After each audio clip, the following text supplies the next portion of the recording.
Good evening, ladies and gentlemen. Good evening once again. Thank you very much for joining us today. Another edition of the Nisivoni Book Club, where we talk about books and ideas, creativity and talent and everything in between. And we're very grateful for your time, and we thank God that we're here again to share some ideas. I have a guest with me today in the studio, and I think if you've followed the promo that we had earlier on in the week, my guest today is Dr. Adeotakoya, who is written a fabulous book about money. Yes, it's all about money. University of Northampton. Tell us a bit more about yourself. Okay, my name is Adeotakoya, and I think my friends call me Wale Otukoya. I schooled in Nigeria and then came here. I'm an accountant. I read economics, but as an accountant for HP, I spent over 20 years. But I've always wanted to be, to be an academic. I don't know what the but I love studying. I love passing on my knowledge. So I joined. I did my PhD in economics, and after that joined the university, and I've been teaching on the MBA program. But my dream job actually is to lead the MBA program. Yes. Because the MBA for me is one of those courses where it's very wide, it's not specialized, and I have a whole lot of people from everywhere. So hence I was over the moon during the summer when I got offered the job as the program leader. So excellent. Excellent. So hopefully, fingers crossed. Congratulations. Oh, thank Congratulations. you Well done. Well done. Well done. It's good to have such a kind of valid expression of kind of core interest and being able to see that you achieve that objective. Yeah. But it's not easy to do so, is it? I mean, thinking about what you need to do to put into it to get to that point. Oh no, it's very difficult. But one of the things that I'm very grateful for the university is the MBA is the most successful course that we have. So handing it over to me at a critical point, especially with the pandemic and something like 95% of our students are international students. Right. So to now hand it to me at that point, I think it probably shows some confidence, but a little bit nervous on my side as well. But we live by having fun, so we're just going to have to enjoy. So now that we've had a little bit of teaser, I want people to get into the mind of the guy that wrote this book. Okay. And what's your book called, please? Okay. My book is called The Barbarians of Business and the Essence of Finance. And the reason is I wanted the heroes to act like barbarians, but I also really feel like bringing in the finance there so people don't miss the point of the book as well. So The Barbarian of Business and the Essence of Finance. Okay. So in conceiving of that title, you off camera we mentioned your interest in John Grisham as novels. Yes. How does it connect to the way you've explained or told the story? Okay. The story came about because I spent when I was young, I was always reading all these books, all the legal thrillers, and I love the law because I live around. When I was younger, I lived around lawyers. My mother and several of our friends. So I love reading anything about law. I actually read law because I just thought it was so much fun.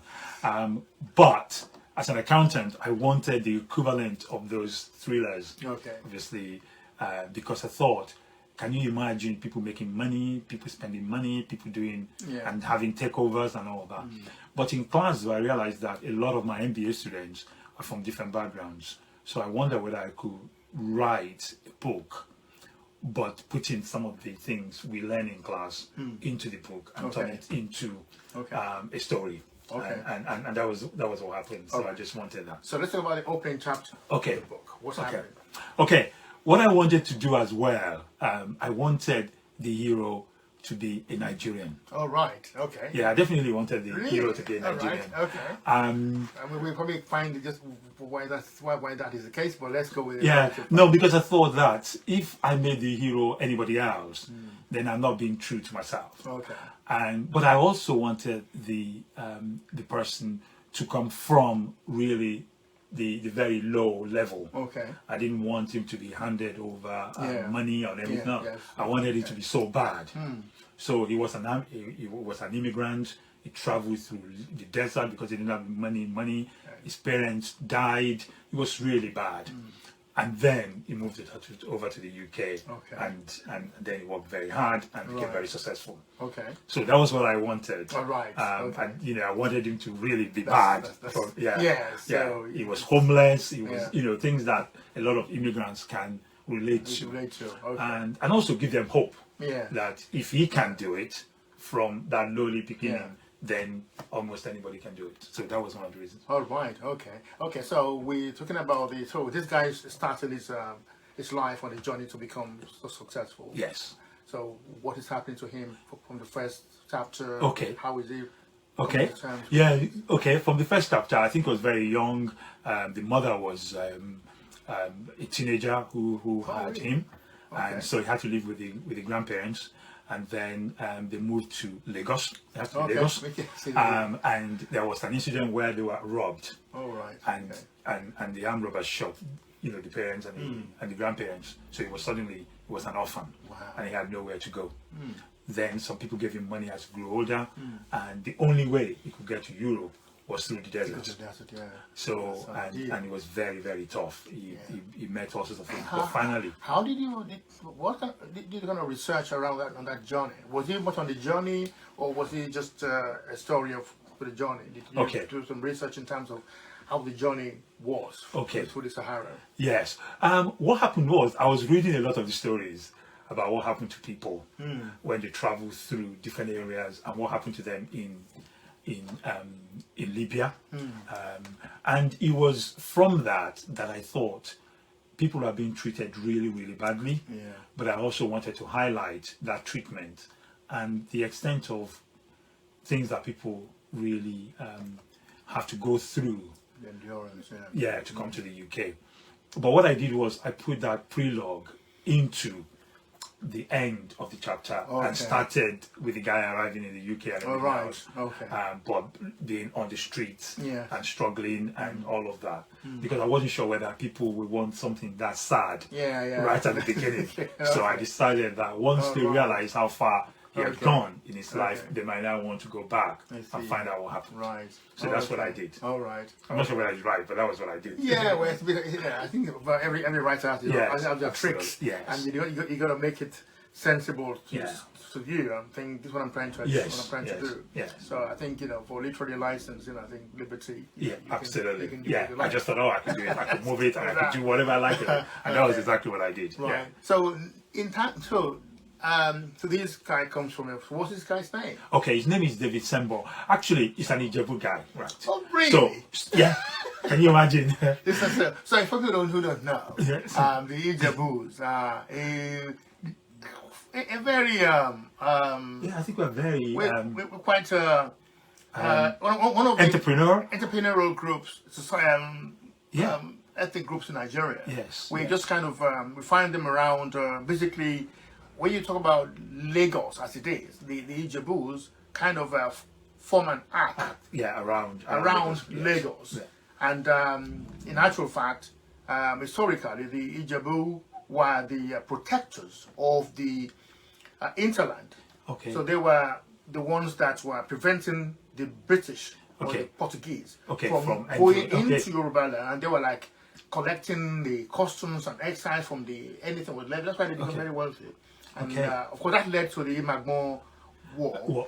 And where the British kind of beat the Ijebu and said, enough is enough. Yes. We need to go and make our own money. Yes. So that's too. I get the point of the Ijebu man as and the name actually came from a guy who was my partner when I was working at KPMG in Nigeria. So, but I like his name so much, and he was such a kind person, so I thought I'm going to use it. Tribute. Absolutely, for him. So that's why I used his name. I think it's Shembore. But that's it. That's an Ijebu name, Without any doubt. Absolutely. So that's what happened, Okay. So this, the journey of this guy being on the street now. Okay. What were the turning points they had to navigate? Okay. He was homeless because he was in London. He had nowhere to live, and he was struggling. But he met a guy on on the street as well. So the two of them now decided that London was too tough. Okay. So they moved on to Birmingham. All right. They got to Birmingham and nobody was giving them money. They were struggling. So in one of the days, the guy was walking around, saw a pub, a restaurant with a vacancy. Everybody's Yes, with a vacancy. And because he was so desperate and it was cold, he knocked on the door and said, I understand you're looking for a kitchen porter. Yeah. And the guy said, have you got any experience? No. Have you ever done it? But they were desperate. Yes. So they employed him and they gave him a place. And that was how he started on the journey. Yeah. Interesting. Yes. There's a lesson to be learned there. Yes, there is actually, and it's about perseverance. He wasn't afraid of being turned down, and he was turned down several times, but he went on, and he was very, very keen. Yeah. And that was what happened. That was the beginning of his of change. Yeah. But I suppose sometimes, people who are, a black man from Nigeria, maybe heard of stories about racism and prejudices and so on. Yes. How did that form out in terms of these characters' approach to opportunities or difficulties? Okay, I wanted to highlight the issues there, but I also wanted to not discourage my students. Yeah. Because majority of my students are actually from the ethnic minority groups, and most of them are immigrants or international students. So I didn't want to put a barrier on them because I know they already face that. So what I wanted to prove was to say, look, anything is possible. Yeah. If you are the best in your field, keep going, and the result will be okay. Yeah. Because if I do that, then they will have doubts, and every time they stumble about something, they would maybe it's because of that. But I didn't want them to have that. Yeah. I wanted them to be positive. It's a very delicate very delicate place to navigate. Yes. Because as you find allies everywhere. Yes. And in the economic world, people have needs. People need to meet needs. Yes. And if you are in the right place, where the needs are met, you might just get a chance. Yes, So absolutely. I think that was what happened. He was just in the right place at the right time, and he was a very hardworking guy. Yeah. So they had no choice but to give him the chance. But there's not something else happened. Yes. Well, yes. What happened then was he was working very hard. He was really very dedicated, and then the owners of the pub had the man had an heart attack just before Christmas. And normally that's the busiest time. Yes. So with the heart attack, they had no choice, and he was the right person in the right place. So they decided that he should help them, and he turned the place around. Yeah. And but the health issue was so severe that they wanted to get out. Yeah. So he decided it was going to be he would help them out. So it wasn't because he wanted it; it was because he was trying to help people who've helped him in the past. Yeah. So more out of duty because the restaurant was struggling really badly. Right. So it wasn't successful when they handed it over to him. So if you ask so this guy's an educated guy. Yes. What was his background? Well, his background was when he came to the UK. Actually, he didn't have any formal qualification. Okay. He didn't have that. But whilst he was working for them, they sent him on the evening class to study hospitality and things like that. So that was where he picked up his. So and then they introduced him to an accountant. Oh, right. It was the combination of his determination and the accountant that actually pulled things off. Okay. So he's basically suddenly found himself in a place of responsibility. Yes. And trying to, redefine himself. Yes. And so how does this lead to the story of the Barbarians? How does this start the Barbarians? So, that's a good one actually. So the two of them now designed a system whereby they could make the man David and the accountant. Accountant, yes. Right. So he had the accountant, and it was the accountant that was actually helping out. Okay. But I wanted my students to be able to think about strategy. That if you get into a restaurant and you're just doing what everybody else is doing, you're not going to be successful. Yeah. So what they then did was they narrowed their strategy, and they started focusing on Nigerian food and Eastern European food. Yes, and as a result of that, So that was what happened. So they specialized in that, and again, I wanted to bring you the strategy. Yeah. And once that strategy worked, they started rolling it out, and they were taking over more pubs, and they became much more successful. And they went to the stock market, and they were successful because people gave them so much money because they were outperforming everybody else. And so that was what happened. Yeah, great. Yes. Great. Yeah. So, the Barbarians. Okay. How does that title, Okay. how does it connect with the story of these two guys and how they're doing? Okay. What? Well, okay. The two of them, and they've got somebody else in charge of food who happens to be from Eastern Europe. So if you see what happened, a Nigerian guy, and a guy from Eastern Europe, and a lady from India, started working together, and they created these massive organizations by taking over all the struggling restaurants. But when other companies were failing due to the smoking, there was a time. Yeah, the ban on smoking. Yes, the ban on that. So so they now started taking over different companies. As they were taking over different companies, they even went as far as to take over some pubs and some breweries. It was in the hostile takeover that some of the guys now said these guys are barbarians of business, because they would take the company, they would break it apart, they would do, and that was what they were doing, and hence they were referred to as the Barbarians. Right. And when he heard about it, he said, well, the Barbarians could either be very good the rugby players, the Barbarians from New Zealand, or they could be the people who try to control Europe, which are the Barbarians that came over. But he said he preferred the first one, which was absolutely, and that was what happened. So he said, "Oh, don't let us get worried that people call us Barbarians." So everything was being positive as far as he was concerned. Interesting, interesting. So how did you then, for the primary audience of the students, how did they receive these stories? Actually, the students really loved it, because for the first time, the feedback was, now we understood what you were talking about. And so my aim was to explain to them exactly how we can use all of, there are things like ratios and analysis of the balance sheet and all of those that some people might find, some people might find very boring. But because I didn't design it specifically for general consumption, I designed it specifically for for my students, I had to bring those particular things in as well. So that the strategy, for example, the review of the balance sheet and all of those things, I had to bring those things in just for that purpose. I think it's important. I think it's also it takes it from just being a novel. To be a different kind of textbook. Where we have the nitty-gritty of what we're talking about in here. And when you're thinking in your own space, when you're thinking about something, you can say, "Oh, that connects. Am I doing that? Am I using that tool? If I'm not using that tool, am I going to be a barbarian?" I'm not going to be a barbarian. Absolutely.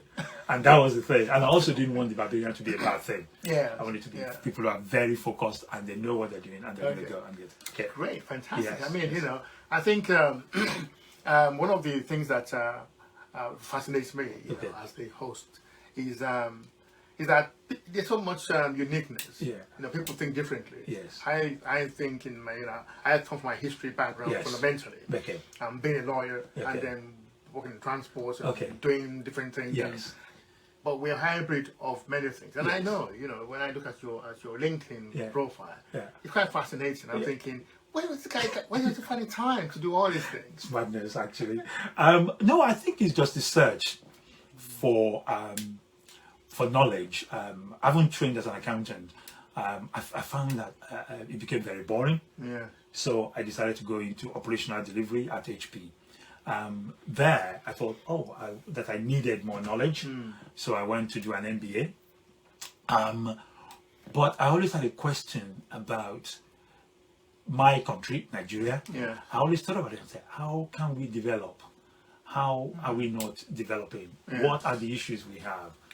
And that issue is being a question that I've always asked myself when I was studying economics in Lagos. And what that was I was being told that there's something called economics of development, and I loved it. So I now thought, I wonder what I could do with it. So as I became an academic, one question that I kept asking myself was, how can we develop? What happened to the people who developed and all that? Yeah. So that was the question I took to my PhD. All right. That is the question that I really wanted to answer. And I know you're also very active in community development. Yeah. You do stuff on the ground in Nigeria. Yes. Can you talk through a little bit about that? Absolutely. Again, I thought if we're going to develop, it's easier for us to sit here and then tell people you're not doing what you're supposed to be doing. So I thought, actually, if I go to Nigeria and start doing things in Nigeria, I could prove to myself that some of this knowledge are doable. So I took up a farm, 10, 12 acres, and we started planting things, and then I saw that we had plantain and bananas in Ijebu, loads of them being wasted. So I thought, I wonder what we could do with this. So I came back here and realized that people turn the banana, the waste, into fibers. I haven't brought it actually. I should have brought one. And the fibers can be used for so many things. Yeah, I saw some of the stuff you showed on your page. Yeah, about, so and we can sell them, and I still sell them actually. I think I sold some last week. People buy them by the weight and use them for different things. So I just thought that's the waste. That's a waste product in Ijebu. I wonder what I could do with it. Yeah. So I mean, that's a real when you talk about the Ijebu man and his economics. And you squeeze everything out. The value chain is very, very short. It is. So basically, where's the value? I talk about kind of squeeze out out of it. I think that's a very commendable thing to do because it's easy to pontificate and say no, they're not doing this. Absolutely. Or within your own environment, within your own community, what is possible? What can you actually get done? Absolutely. And add value to the community. And in that context, looking at the Barbarians who are in Ijebu today, who are in Nigeria today, what do you have for them? I actually find, and I miss the opportunity of not being in Nigeria, because everywhere I've turned in Nigeria, I've seen opportunities. I've seen opportunities because, I mean, for example, just going to Ijebu, there will be piles and piles of items being wasted. And the sun, for example, my house is in Lagos it's got solar panels and all that, and I loved it because I think you could see the opportunities there. I know it's easier said than done, but when you look from a different perspective, once you're outside, you can see some of the opportunities more than people who are there. So I'm not saying there's anything. It's just that you look at things slightly differently. So there could be a lot of barbarians. And there are. I mean, probably who are doing a lot of things and the challenges, the local challenges. Oh no, I think there are a lot of barbarians in Nigeria. The people who can make things happen. The main issue sometimes is capital. Just to do little things, and you can see actually. Sometimes somebody with about 200,000 naira can do a lot, but they haven't got it, and the banks are not lending money.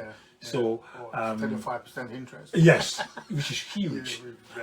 So that was why my PhD was about how entrepreneurship can help to develop Nigeria. And then to come together with you that concept, I also look at families. I look at family history. I look at family economics, the economy of family, because I do some work with families in transition from the first, second generation, and I think I'm sure you must know that there are a lot of wealth wastage between generations in Nigeria. And to me, actually, one of the reasons I was interested in finance mainly is because I think if we really go to a very sad part of Nigeria that I see is people taking money out of the country, but they have no plan for it. So they just take the money. Whereas if people had plans, some people with $1 million naira can do so much. Like there are some guys stealing 20 billion and they still don't know what to do with it. Which is very sad. And I think that's one of the reasons that says if you know how to manage money, really you can actually do much better than what it is you're doing at the moment. I mean, I think we were sponsoring some research some years ago into the dissipation of family wealth from, especially we were talking about the famous or infamous polygamous families. A lot of them in Ijebu land, where you find a very wealthy man. He built this, he dumped that, this factory, this transfer, and the man dies and everything's gone. And the next generation. Actually, hundreds of them. Yeah. Because I remember when we were young, there was Adeotakoya. Was a very, very rich. Yes, he was doing very well. Yeah. But even not, a few years ago, Abiola, I believe, was probably close to being a billionaire. Yeah. I'm sure he was one of the richest. Yeah. But I think some of these things, whereas you find Bill Gates, he's probably only got about 4 children or 3 children or something like that. But Abiola probably ended up with, I don't know, something. So and that doesn't help. It doesn't help. So I think part of the lesson say the barbarians of business. Yes. We hope that they keep their business Absolutely. And harvest it for the next generation and for the good of community. Yes. Because we're going to talk about a woman now. Yes. Who we can say did something like that. Yes. And this is Anita Roddick. Anita Roddick. You know a bit about Anita Roddick? I do. Absolutely wonderful entrepreneur. She had a dream, and the dream was to make things more environmentally friendly, to produce well ahead of her time, well ahead of time. But one of the reasons I'm fascinated by her story was the banks and all of the finance houses. Nobody believed in her, so they didn't give her money. And there was a man who was interested. She went to and said, "If you lend me, I'm not sure whether it was something like £4,000 or £5,000, then I will give you a share of my company," because she had no way of paying back the loan, and she didn't know whether it was going to work. And that man, that investment was worth millions a few years afterwards. But she wasn't interested in money at all. She wasn't. I mean, when you read her profile on Wikipedia, I mean, she has awards and honors, and most of them are about leadership, community development, charitable work, and one thing that's really important to us as Nigerians is that amongst her awards is that she is named here as the chief wiper away of Ogoni tears. And people who are familiar with the story of the Ogoni people in South Nigeria, in the Bayelsa State, and will remember the execution, judicial execution of Ken Saro-Wiwa and the 8 other Ogoni activists. And she, through some kind of took an interest in the Ogoni struggle, and she has been recognized as one of the people that was the chief wiper of the tears of the Ogoni people. That is significant. For a British woman, it's a significant no, she was very, that's really good. I didn't know about that. But that's an incredible thing. But I'm not entirely surprised, actually, because she was less about money, more about making an impact. So it was really sad when she died. I think she died about 64 years, 64. She had, I think, some health issues. I think it was due to, an infection of hepatitis C, twin childbirth, blood transfusion in 1971, and had liver and so on and so on. But fantastic woman. Absolutely. And it's amazing that through our work with the Ogoni, our life crossed out. Absolutely, yes. Because nobody who would have thought about Body Shop and Herodic as being part of the Ogoni struggle. Absolutely. Sitting down with Saro-Wiwa and Bobby Shoyinka, all those people, strategizing and doing things. And it's very important, though, that we think about legacies. Because a lot of people starting a business and everything else, it's not the most critical thing, it's the legacy. We are still talking about her. I think she died in 2007. Okay, so and we're still talking about her today. And we'll probably continue to talk about her for many years to come. I read here that she gave all her money, £51 million in a will to charity. Amazing. And amazing. But she was never that concerned about money. So it was really good. Thank you very much for joining us today. It's fantastic having you. Been listening to Dr. Adeotakoya, the program lead for the MBA program at University of Northampton, and a serial serial educationist. Yes, wow. I think it's just the love of it. Educatee. Yeah, I've been a student for so long. Studying for so long. You know the word educatee. Can you put it? put it in. Absolutely. It's great. It's fantastic. I think the book, the Barbarians of Business, it's one of those unique books that are written with a genuine concern and genuine interest in serving different audiences. So that I've read the book and I was fascinated by the story of this David guy. Okay, thank you. And I read it talking about a day and a half. Going through it. I'm thinking, wow, I go on the train and I'm just fascinated through it. And but it's also the fact that also doesn't just talk about barbarians in isolation, also addresses the core issue about how to get yourself up and ready for purpose, be yourself available for purpose, take opportunities, reflect, think, and have the right tools to get you on that journey. And that was what I wanted my students to feel. So that's the essence of it. I'm so happy. Did they call you a barbarian then? No, did they call you? They didn't call you a barbarian. No, they still call me sir. But sir. The students are they are absolutely incredible, and especially the postgraduate ones. Right. They're still very respectful and everything now. It's a good thing because I don't. If you look at David when he showed up at our restaurant, if he wasn't respectful, if he wasn't able to show some understanding that I need some help here. You gotta drop off your... absolutely. And I'm very strict with them actually. I don't want them to finish and be managers and leaders and be rude to people. I actually told one of them off, who was an MD of a company. He sent me a very rude message, and I said to him, the whole point of the MBA is not for you to leave here and then start marching on other people and being really ignorant. What a waste. What is important? Why is that important to you? Well, I think it's important because we are training leaders of tomorrow. If we train people who are arrogant, who will look down on other people as leaders of tomorrow, then we don't stand a chance, because it's easier for them to say, now that I have this MBA, I can say anything to anybody. And to be honest, the MBA itself is just a piece of paper. It's the knowledge that you leave the university with. Absolutely. And I think so that's something like to do with the psychological contract with people. In organizational setting, you need to be mindful. What impact you have on people? Are you, feeding their energy, or you're draining them, that kind of thing. So it's a very good, ethos to put at the core of your practice. Absolutely. And I want maybe one day I'll come and sit in your classes and attest that actually. Absolutely. No, actually, teaching is like fun for me. I think I'll probably do it even if I'm not being paid, if I have the money. So it really is, just somewhere to enjoy myself. And fantastic.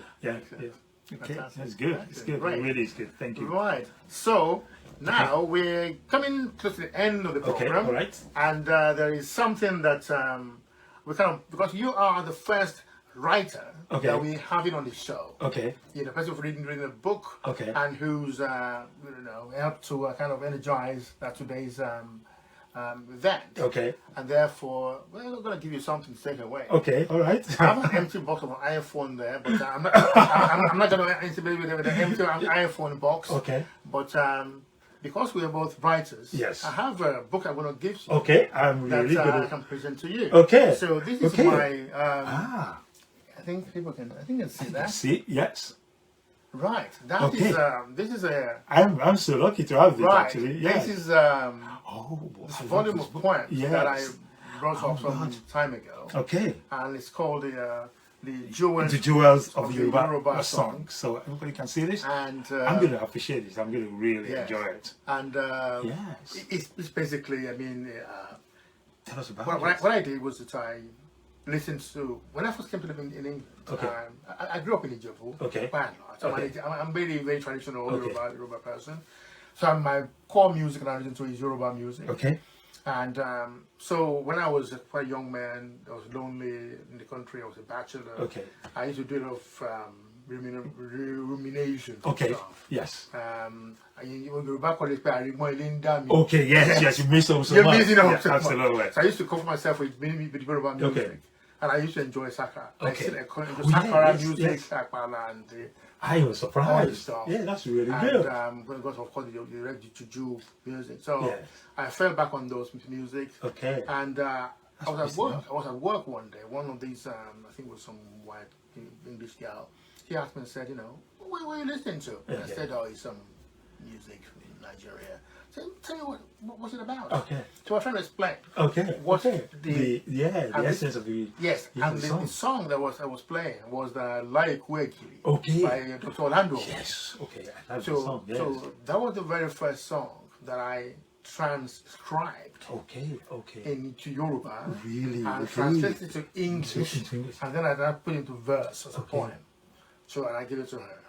And I said, wow, I didn't know these people have some stuff. Okay. So I said, look, wait, I can do more of this. Okay. So when I was bored at work, I would just pick up my Walkman, and the old listen. Walkman, listen, and write it down. Oh my God, that's again.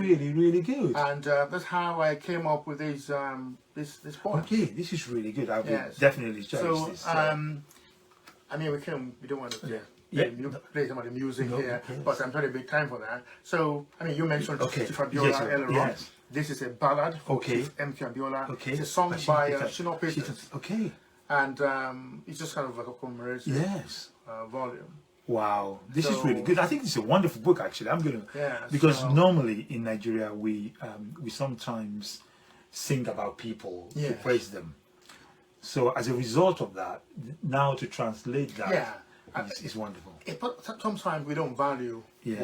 what we have. Okay, there's a book by Adeotakoya. That's that's a song, yeah. We're talking about Sheboluwa Longpese. Okay. It's God that provides. Yes. And the words, the language that is used is beautiful stuff. Yes. And I really enjoy that. And I hope you enjoy it as Oh, much I will, as because my Yoruba is a bit iffy, so I love the fact that you actually transferred. It is translated. And there are notes on the back. Okay. So there are at the back I have notes on the artists. Okay. And footnotes. So for example, let me get my glasses. But is this available on? It's available on Amazon. Amazon, yes. All right. So I give it a signed copy. So Okay. it's a special Yeah, one. no, it's So for wonderful. example, you have for example Agbada, and Okay. it tells you what an Agbada is and. Oh my! This is really. Or Semiji and what it means and that kind of stuff. So a bit of work on into that. Yeah, no, it's really good.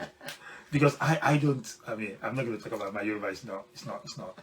I never made it out of secondary school. Actually, really. So really good. For the first time, Yes. ladies and gentlemen, thanks for coming in. For our very first guest, who's a writer, who's joined us today to share his book, Barbarians of Business. And what is the thing? The essence of finance. The essence of finance. Yes. It is my pleasure to present to him. Yes, thank you very much. A copy of the Jewels of the Yoruba song. And I have the sign honor it. No, of absolutely. sign it. Let's have a Yes. look. Because I'm sure this is going to be worth a lot of money in the future. Yes, so please get a book, because most of the books these days are actually they are in digital format that can be downloadable. So this one is actually really good, and thank you so much. Thank you for inviting me. It's been a pleasure. Today's date is the 10th. This is 10th of the 9th. Yes. Yeah, that is really good. Thank you so much. Thank you thank you very much for coming to our today. It's been a pleasure, and we hope to see you again. For everybody sometime soon. that's been listening to us, and it's been a pleasure being here, and I love being here. So thank you so much. So before we go, Okay. we're going to have to pay some tributes to our late brother, big brother, Yes. Roland Bell. Of Kula the Gang by singing out our ethnic music. Absolutely. Which is, Let's see. Which one are we going to go for? I think we go for his favorite song is this one. Let's see. Yeah, it's this one. Oh yes. It's been a pleasure having you around, and we hope to see you again sometime soon. Absolutely. Okay, have fun, have a great weekend. Okay, thank you everybody.